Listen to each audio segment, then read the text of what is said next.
Hey, happy, what day is it? Tuesday? Yeah, I just want to hop on here having lots of conversations right now with schools, with families, around what everyone needs. And I think we're doing a lot of guessing and not really knowing what people's needs are, where people's needs are. And I'm setting an intention to be incredibly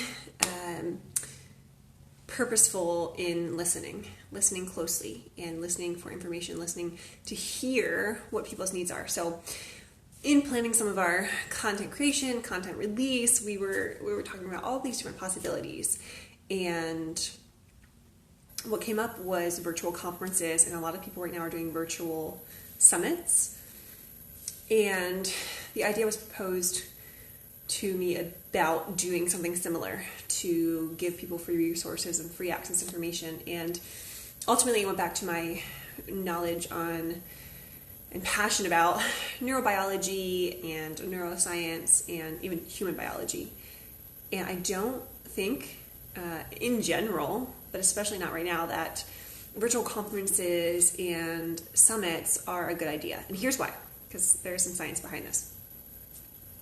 We have, as human beings, the capacity to attend to a new topic or learn information for about 18 to 20 minutes. That was pre-pandemic research and not online. So I'm going to say that the attention span is even less than that. I would say 12 to 15 minutes, considering our stress response is really overwhelmed and we don't have the mental capacity that we probably used to have. So that said, most speakers, most conferences, most summits, the talks are longer than 15, 20 minutes. So already you can't retain all the information that is given in that time. Now, when it's a dialogue, it might be easier to attune to, but if it's new information, if it's a new concept, your brain might not have the capacity to take in all of that and store all of it.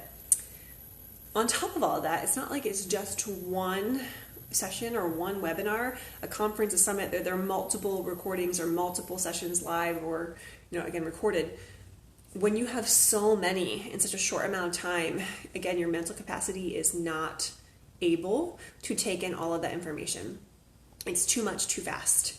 And I think there's a quote by, I don't know who it was. Might have been Jim Quick or Eric Jensen. Too much, too fast won't last. And your brain only has, again, so much space to take in information, to store information, to remember information. And, information is useless if there's no action behind it. And if you're overwhelmed with the information, it's hard to take action because you don't know where to start because you're so overwhelmed to begin with. So we will not be doing any virtual summits.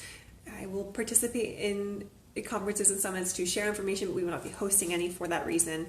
The idea for us moving forward is to really slow down content release and do so in a really intentional way that's aligned with how the brain works, how human biology is, and considering all the world events. So to be honest, you'll probably see a lot more audio content from us, a lot less video content, a lot less screen time, and a lot more just listening. And it's going to come in smaller and smaller bits of information. So all that said, think about that when you are taking in new information. If you're already feeling overwhelmed, is what you're about to tune into or listen to or attend too much for you? And how can you take it in smaller doses? And how can you participate in a way that feels good and right to your body? I would love to hear your feedback on this topic, so please feel free to comment below and let me know what you're thinking and how you're feeling.